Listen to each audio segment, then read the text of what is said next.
Saluent et prennent position, je vous prie d'ovationner très fort cette très belle compétition.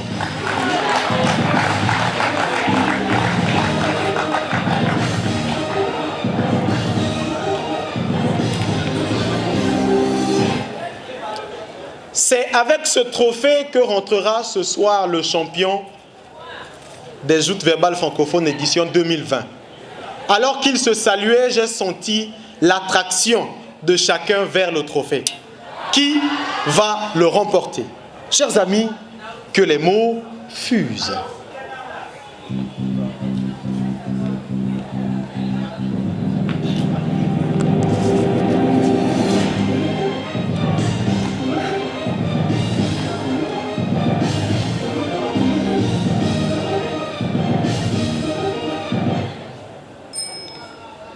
Auguste Assemblée au secours.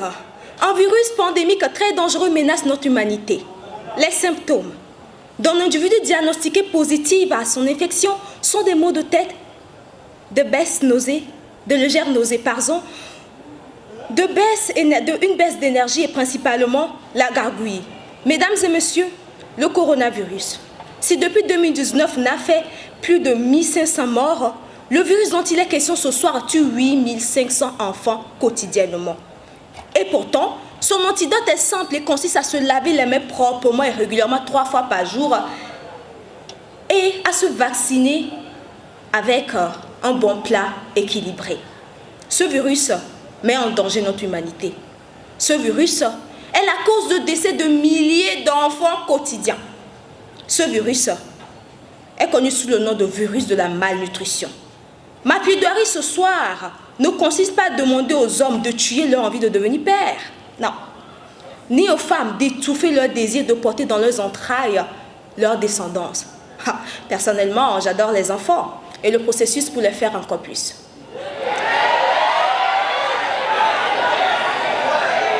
Mais je viens plaider une cause qui invite au contrôle, qui invite à la raison, qui invite à l'espacement, qui invite à réfléchir à nos conditions de vie avant de penser à donner vie. Car ils sont de milliers d'enfants un peu partout dans le monde, privés de leur droit de grandir en toute bienveillance et à payer le prix fort de la forte natalité et de l'explosion démographique. Telles sont les raisons qui m'ont poussé à affirmer ce soir ces 4 nouveaux-nés qui viennent de naître dans la seconde sont de trop. Je vous remercie.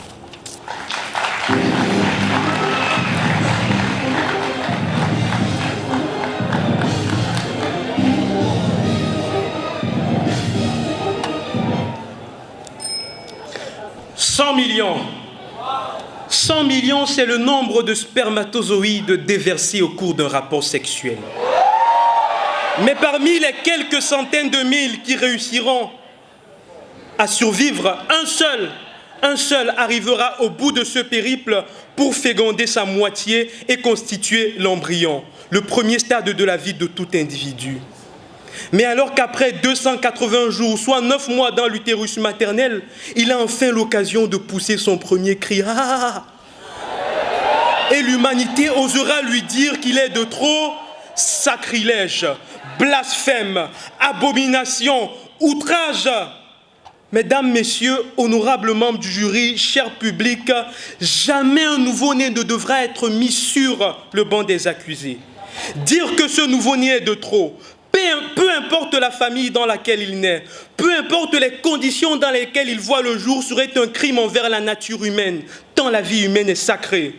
Et si pendant longtemps, Thomas Robert Malthus a essayé en vain de nous faire croire que la fin du monde arriverait si on ne limitait pas les naissances, Pierre-Joseph Proudhon a eu exceptionnellement le mérite de déclarer, je cite, « il n'y a qu'un seul homme de trop sur cette terre, c'est M. Malthus. Et si ce soir, il y a des Malthusiennes, et si ce soir il y a les Malthusiennes, je m'opposerai à elles. Je serai le défenseur de ces nouveau-nés de plus et non de trop. Le défenseur de cette forte natalité si précieuse à notre Afrique. Et enfin, j'accuserai toutes les théories conspirationnelles ainsi que leurs porte-parole qui essaieront de vous prouver le contraire. Je vous remercie.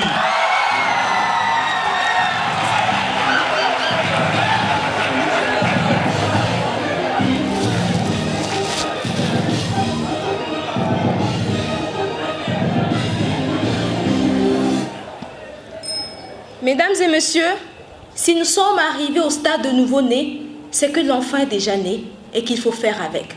C'est dans cette logique de faire avec que ma famille et moi vivons dans la misère. Oui, pourtant, nos parents auraient pu éviter nos souffrances en limitant nos naissances. Au début, tout était simple. On était 3, mes parents et moi, et c'était pas mal. Ensuite, il y a eu la naissance de mon frère Afo. C'était presque la famille parfaite. Et après, il y a eu la naissance de ma sœur Hakim, suivie de Coco. Là, les choses commençaient par se compliquer. Les 2 salaires de nos parents ne suffisaient plus. Nos parents auraient dû s'arrêter là. Mais non, ils eurent encore 2 enfants. Et ma famille sombra dans la pauvreté. Mesdames et messieurs, comme ma famille, près de la moitié de la population mondiale vivent dans ces conditions. Et ce soir, je ne viens pas mettre à la barre les nouveau-nés. Au contraire, mesdames et messieurs, les exemples de ces pains sont indéniables. Il est clair que plus on a des enfants, plus les ressources pour en prendre soin s'épuisent. Voilà pourquoi la théorie malthusienne selon laquelle la population d'une nation augmente toujours plus vite que sa production des ressources pour assurer son alimentation nous invite pas à stopper, mais plutôt à restreindre la natalité. Car plus on a des enfants, plus on aura du mal à en nourrir. Plus on a des enfants, plus on aura du mal à en prendre soin, à les encadrer et à les éduquer. Et jamais on atteindra les objectifs de développement durable, principalement les 4 premiers qui sont pas de pauvreté, 0 faim, santé et bien-être pour tous et éducation de qualité. Vu que l'Afrique est plus consommatrice que productrice et que malgré nos 60% de ressources inexploitées, nous demeurons un continent où on recense plus de pauvreté. Mesdames et messieurs, pour éviter de recenser des enfants délaissés, des enfants de rue, des parents qui peinent à nourrir leurs enfants et surtout pour éviter de les voir à nos feux tricolores, à quémander, à cirer nos chaussures pour quelques pièces. Mesdames et messieurs, pour éviter tout cela, je vous exhorte au contrôle de la naissance pour faire moins d'enfants malheureux. Car les enfants, certes, sont l'avenir d'une nation selon les stéréotypes, mais un enfant, c'est d'abord un investissement. Un enfant, il faut l'entretenir. Il ne faut pas faire d'enfant juste parce qu'il est petit, il est chou, il est mignon. On fait un enfant parce qu'on est capable d'en prendre soin. Et vu nos situations actuellement, je vous invite à limiter nos naissances. Merci.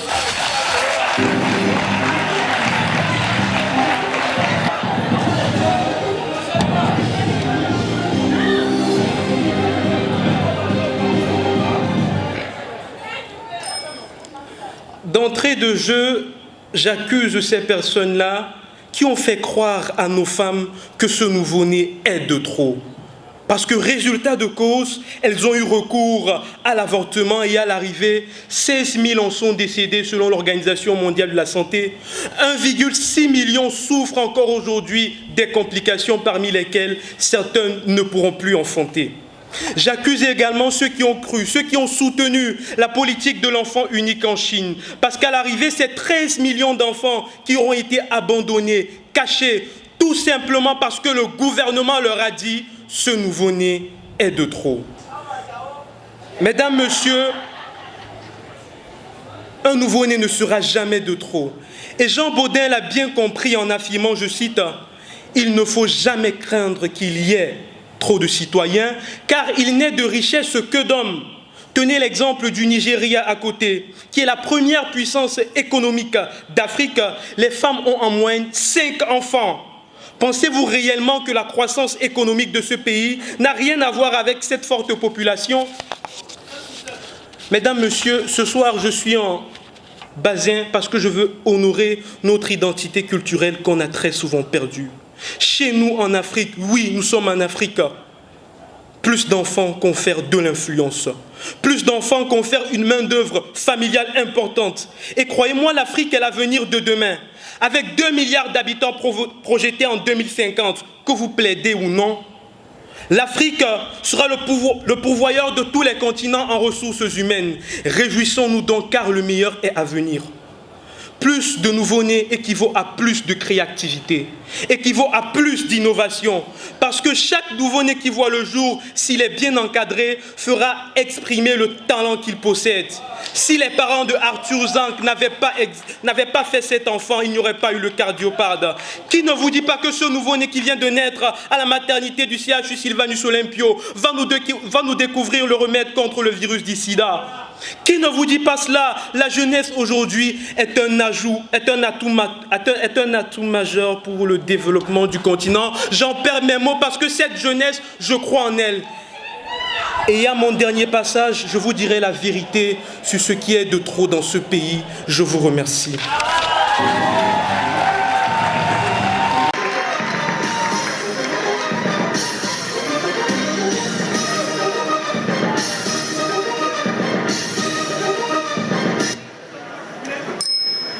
Auguste Assemblée, trop c'est trop.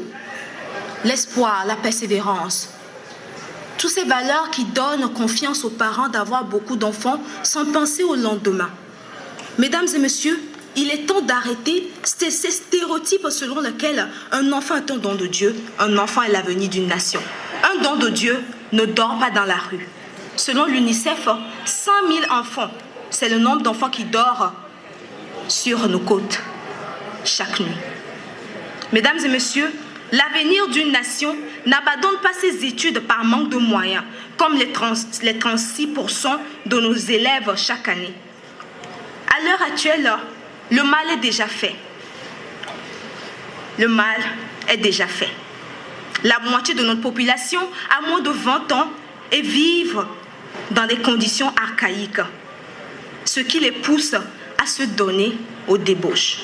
Mesdames et messieurs, plus on sera pauvre, plus on fera beaucoup d'enfants et plus le plaisir charnel sera notre désir, sera notre seule satisfaction. Et plus on fera encore beaucoup d'enfants et jamais on atteindra nos objectifs. Mesdames et messieurs, voilà pourquoi il faut être raisonnable et responsable en prenant des mesures de protection pour limiter notre natalité. Il est clair que la banane est plus douce sans la peau. Alors, rendez-vous dans un centre de santé pour faire un planning familial ou de grâce retenez ces listes s'il vous plaît. Levo BD, Norlevo, Elawan, Pospid. Ce sont des pilules contraceptives qui pourront vous aider, vraiment, qui pourront vous aider à contracter et à orienter notre natalité. Mesdames et messieurs, pour éviter les enfants non désirés, il est très important de retenir ces pilules ou du moins de faire un planning familial au lieu de manger la banane avec la peau et d'avoir des conséquences pour toute une nation. Mesdames et messieurs, 500 jeunes filles, c'est le nombre exact de jeunes filles qui finissent avec des grossesses précoces prématurées. Mesdames et messieurs, pouvez-vous dire aux parents de ces filles que ces filles ont eu des enfants parce qu'il y a de l'espoir et qu'il ne faut pas croire en Malthus? Soyons raisonnables s'il vous plaît. Je le dis encore, un enfant, c'est de l'investissement. Un enfant, certes il est petit, mignon et chou, mais un enfant, c'est d'abord, mesdames et messieurs, écoutez bien, un enfant c'est d'abord une responsabilité. Merci.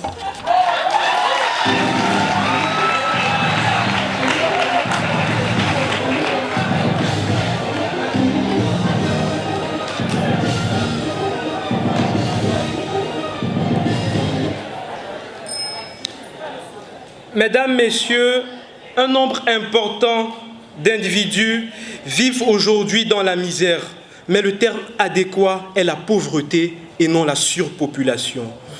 Ce soir, j'espère que le monde entier écoutera ce que je vais dire. C'est pourquoi j'insiste, je persiste et je signe. La fécondité de l'utérus de nos mamans n'a rien à voir avec les problèmes rencontrés dans nos sociétés. Ce qui est de trop, ce ne sont pas ces nouveau-nés. Ce qui est de trop, c'est la corruption, c'est le néocolonialisme, c'est les conflits interethniques, c'est le terrorisme. C'est l'éducation qui n'est plus accordée à ces nouveau-nés. Voilà ce qui est de trop. La solution n'est donc pas de limiter les naissances. Il faut utiliser à bon escient la force de cette jeunesse qui découle de cette forte natalité. Mesdames, Messieurs, chers invités, à l'heure où je vous parle, un ovule vient de féconder un spermatozoïde. Un nouveau-né vient de voir le jour à la maternité du CHU Kara. C'est peut-être lui qui sera le Albert Einstein de demain, c'est peut-être lui qui sauvera notre Afrique. Aucune politique, aucune plaidoirie, aussi spectaculaire qu'elle sera, ne pourra empêcher à ces nouveau-nés de voir le jour, ne pourra empêcher à ces femmes d'avoir autant d'enfants qu'elles le désirent, puisque c'est de cela qu'il est question. Alors vous avez deux choix ce soir. Vous avez le choix de conspirer, comme certaines, en disant que le problème de l'Afrique, c'est sa forte natalité, ou bien alors vous avez le choix de créer des conditions adéquates et d'offrir à ces enfants-là l'Eldorado qu'ils méritent, parce que croyez-moi, ces nouveau-nés le méritent et ils ne sont pas de trop. Et si même Dieu l'a bien annoncé dans Genèse chapitre 1, verset 28, je vous l'ai dit, je ne parle jamais sans preuve, soyez féconds, allez, multipliez-vous, remplissez la terre, assujettissez-la. Mais qui êtes-vous? Qui sommes-nous pour aller à l'encontre de la volonté divine? Comptez sur moi, je vais remplir la terre, je vous remercie.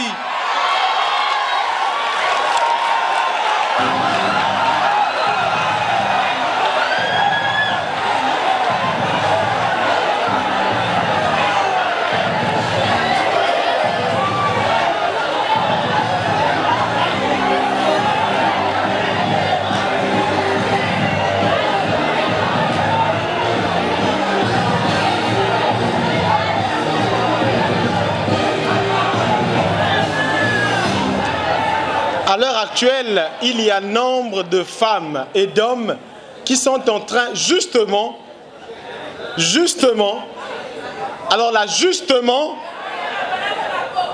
d'essayer de remplir la terre et de l'assujettir.